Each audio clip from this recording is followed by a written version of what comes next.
Il a quitté le ciel, abandonnant son trône. C'est pour nous sauver qu'il est mort sur la croix. Christ a quitté le ciel, abandonnant son trône. C'est pour nous sauver qu'il est mort sur la croix. Victoire, alléluia, chantons, prions de joie. Jésus-Christ est sorti du tombeau. Victoire, alléluia, chantons, prions de joie. Jésus-Christ est sorti du tombeau. Jésus, tu es venu, nous apporter la vie, par ta force et ta résurrection. Car l'homme y a roulé, de la prise de gloire, m'a changé moi son vie pour la nuit. Père éternel, toi qui es sorti du tombeau, Seigneur Jésus-Christ, c'est toi que nous célébrons, c'est toi que nous adorons, c'est toi qui nous aimes et nous t'aimons, Père. Merci pour ces moments d'édification. Parle à ton peuple qui m'écoute en ce moment. Édifie-nous, transforme-nous par ta parole. Au nom de Jésus-Christ. Amen. Peuple de Dieu, bonjour. Je sais que ça fait un bon jour qu'on ne s'est pas retrouvé à cause de mes multiples occupations. Mais aujourd'hui, le Seigneur a bien voulu que je prenne quelques minutes pour nos moments d'édification.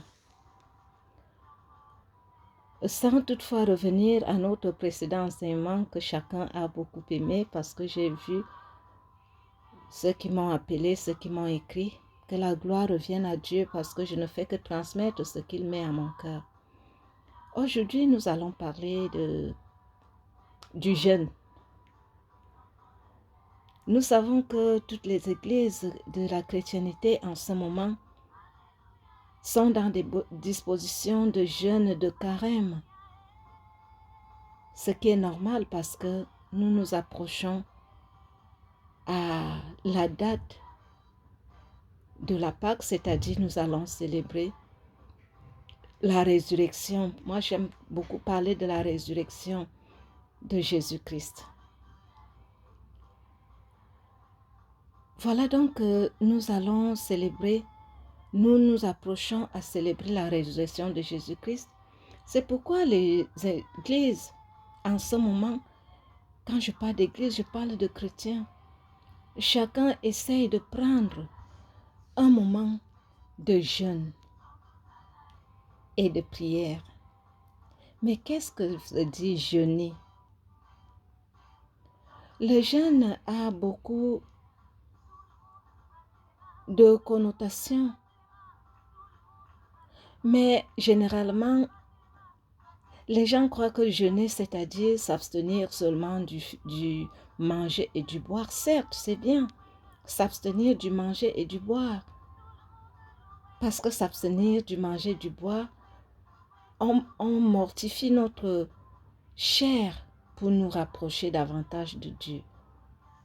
Mais le Seigneur a voulu que je nous interpelle. Peut-être cela nous est déjà connu, mais que je mette encore de l'accent sur notre disposition de cœur lorsque nous jeûnons.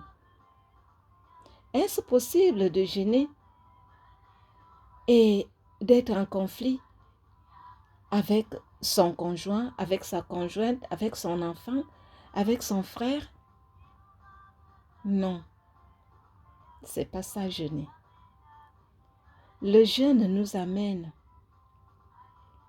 à nous débarrasser de tout ce qui est rancœur, colère. Le jeûne nous amène à faire de la place à l'Esprit Saint, lui seul. Parce que pour jeûner, on jeûne parce qu'on veut obtenir quelque chose de précis. Ça peut être quelque chose qui est matériel, mais beaucoup plus. Jeûnons pour que notre spiritualité grandisse davantage. Oui, nous avons eu l'habitude de jeûner parce que nous voulons acheter une nouvelle voiture, nous voulons acheter une nouvelle maison, nous voulons avoir ci, nous voulons avoir ça. Mais aujourd'hui, le Seigneur voudrait bien que nous comprenions qu'il veut que nous jeûnions beaucoup plus pour nous rapprocher de lui, pour améliorer davantage notre spiritualité en lui. Quand nous prenons l'exemple, le passage qui va nous conduire dans notre édification ce jour est un passage qui nous fait comprendre que oui, lorsque on jeûne, ce que nous demandons à Dieu doit contribuer aussi au bien, à la délivrance, à la guérison, à la transformation de la vie de notre frère, pas seulement pour nous, parce que nous avons focalisé nos jeûnes, parce que nous voulons ce qui est seulement pour nous. Pourtant, nous devons jeûner. Le Dieu Tout-Puissant nous a créés, le Seigneur Jésus-Christ a fait de nous des outils pour intercéder. Intercéder pour notre frère, pour notre sœur. Écoutons ce que la parole nous dit dans Matthieu chapitre 17, versets 19 à 20. Alors les disciples s'approchèrent de Jésus et lui dirent en particulier, « Pourquoi n'avons pas pu chasser ce démon? » « C'est à cause de votre incrédulité, leur dit Jésus. Je vous le dis en vérité, si vous aviez de la foi comme un grain de sénévé, vous diriez à cette montagne, transporte-toi d'ici, là, et elle se transporterait. Rien ne vous serait impossible, mais cette sorte de démons ne sortent que par la prière et le jeûne. Pour la petite histoire, c'est que les disciples étaient face à quelqu'un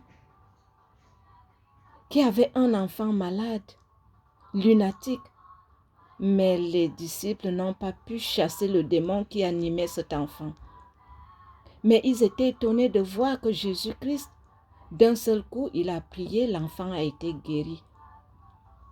Mais Jésus leur dit, Jésus l'a fait parce qu'il était Dieu et sa disposition de cœur, son cœur était pur. Il était saint. Pour mettre un accent à notre façon de prier, cherchons, tendons vers la perfection pour que nos prières soient efficaces, pour que nous soyons ceux-là qui intercèdent réellement pour nos frères et sœurs. Parce que nous serons face à des démons qui seront rebelles. Mais si notre jeûne n'était pas un jeûne agréable à Dieu, un jeûne qui mortifie notre chair, mais aussi qui élève notre âme, qui purifie notre âme, afin que l'Esprit Saint nous envahisse et que par la puissance de l'Esprit Saint, nous puissions intercéder.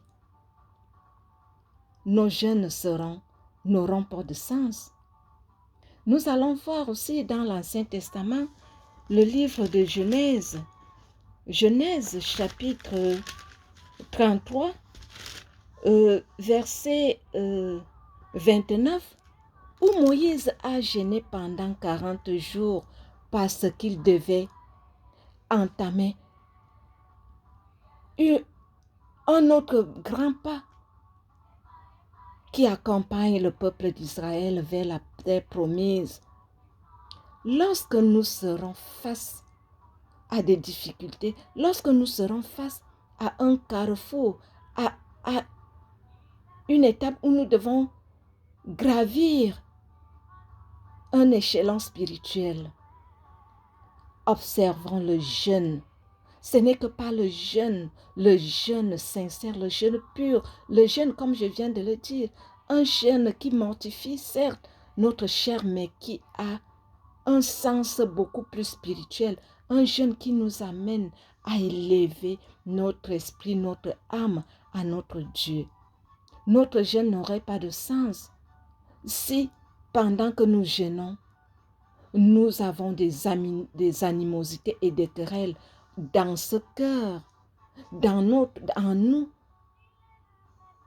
Mon frère, tu dois comprendre, je dois comprendre que ton corps est le temple de l'Esprit Saint. Oui, nous l'avons toujours dit. Il ne l'est pas seulement pour t'empêcher d'avoir des maladies, mais pour t'empêcher aussi d'avoir l'état de rancœur, d'animosité, de querelle. Tu es appelé, toi chrétien, à garder ton cœur pur. Si tu te fâches maintenant, ne permets pas que le soleil se couche sur ta colère. Rentre en prière, expose ton cœur, fais-le quotidiennement. Nous sommes à la période du carême. Chacun de nous attend recevoir, moi je dirais, grandir encore dans la spiritualité. Mais si tu ne prends pas le temps de nettoyer ton cœur, ce défaut que tu crois que tu ne peux pas t'en débarrasser, tu le peux selon la disposition de ton cœur. Jeûnons. Tu dois comprendre, je dois comprendre que tu dois jeûner, je dois jeûner. Oui, m'abstenir du manger, du boire, mais beaucoup plus pour me rapprocher de Dieu, pour purifier mon cœur, que tout ce que je crois que je ne peux pas abandonner là est capable d'être abandonné lorsque le Seigneur va envahir mon être. Tu dois comprendre, je dois comprendre que lorsque tu as besoin de quelque chose de précis, lorsque tu veux grandir à un autre échelon dans ta spiritualité, tu dois observer un jeûne sincère, un jeûne saint. Moïse l'a fait. Jésus lui-même l'a fait juste après son baptême. Et il nous le recommande dans le passage lu, que certains démons ne peuvent partir que par le jeûne et la prière. Toi qui veux servir le Seigneur en esprit et en vérité, toi qui veux faire la volonté de Dieu, sache que tu dois jeûner. Un jeûne sincère, un jeûne pur, un jeûne qui te purifie pour obtenir quelque chose. Ne sois plus un vulgaire chrétien. Adopte, intègre les moments de jeûne dans ta vie. N'attends pas seulement la période de la Pâque. Intègre les moments de jeûne dans ta vie et tu vas grandir dans la spiritualité. Toi qui veux servir le Seigneur en esprit et en vérité, toi qui veux faire la volonté de Dieu, voici ce que l'Esprit dit aux églises. Amen. Père, nous te disons merci pour cette parole que tu viens de mettre dans notre bouche. Bénis mon frère, ma soeur qui l'ont écouté et transforme-nous par ta parole. Au nom de Jésus-Christ. Amen. Hey Yahweh, hey Yahweh,